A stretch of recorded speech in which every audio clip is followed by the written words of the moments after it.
তো আমাদের পাইপের কাজটা শেষ হয়ে গেল। এরপর ভাবছি যে ঘরের এই যে ইন্টেরিয়ার যেটা আমরা ওটাকে করে নেব, মানে ওয়াল কভার লাগানোর ইচ্ছে আছে। ওটা আচ্ছা ওটা তোমাদের সাথে শেয়ার করা হয়নি। সেটা হলো আমরা চাইছি যে এই ঘরটায় ওয়াল কভারস লাগাবো।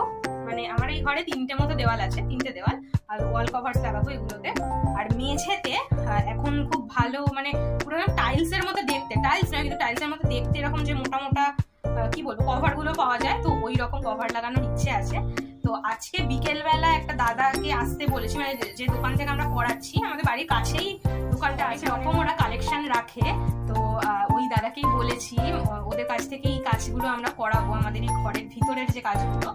তো ব্যাপার হলো আজকে বিকেলে ওই দাদা কথা বলতে আসবে, মানে দেখতে আসবে আমার ঘরটার কোথায় কি মাপ আছে না আছে, কত কি লাগবে, ঠিক আছে। তো সেই কারণে আমরা ভাবলাম যে ঘরের দেওয়ালে আমার দেখছো না এই যে কয়েকটা কাঁচের তাক আছে, এগুলোকে খুলে রাখি।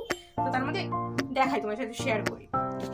তো আমার এই ঘরের দেয়ালের এই সাইডটাতে, এই কর্নারটাতে দুটো এরকম কর্নার করে কাঁচ ছিল, মানে এই যে এই কাঁচগুলো ছিল। তো আমার এভরিটাইম কম্পেনিয়ন ও এই দিকের কাঁচ দুটোকে মানে পুরো একদম যে রডের ওপর বসানো ছিল সেইগুলো শুদ্ধ খুলতে পেরেছে।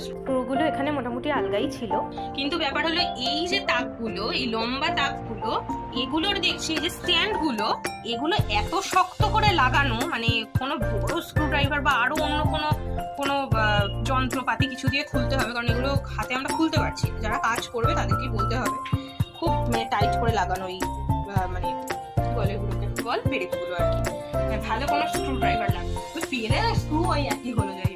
আর এই হচ্ছে, আর এই তাকগুলো, এই লম্বা যে তাকগুলো দেখছো, এই তাকগুলো খুলে ফেলা যাচ্ছে, মানে তাকগুলো জাস্ট উঠিয়ে ফেলা যাবে, কিন্তু এই দিকেরটা আর এই দিকের দুটো এই তাকগুলোর এইগুলো স্ট্যান্ডগুলো সহজে খোলা যাবে না, ঠিক আছে। তো এইগুলোর জন্য আমাদের অন্য কারোর হেল্প লাগবে। তো যাই হোক, আপাতত এই 3টে কাঁচ খোলা হয়েছে, বাকি কাঁচগুলো খুলে নিই আমরা।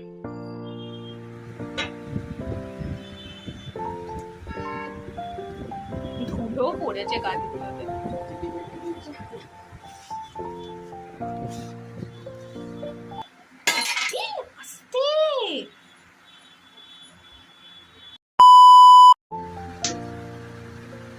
দেখো সব থেকে উঁচুটা আমি হাত পাই না, আমাকে দিয়েই তোলাচ্ছি। ওটাই না ভাই, টিকটিকি ছিল, টিকটিকিকে ভয় পাই।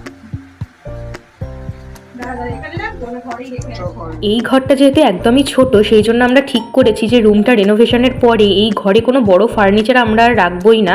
ওই জন্য কিছুদিন আগে আমি আমার ঘর থেকে এই বড় টেবিলটাকে বের করে আমার মাকে দিয়ে দিয়েছি, যাতে মা নিজের প্রয়োজনে ওটাকে ইউজ করতে পারে।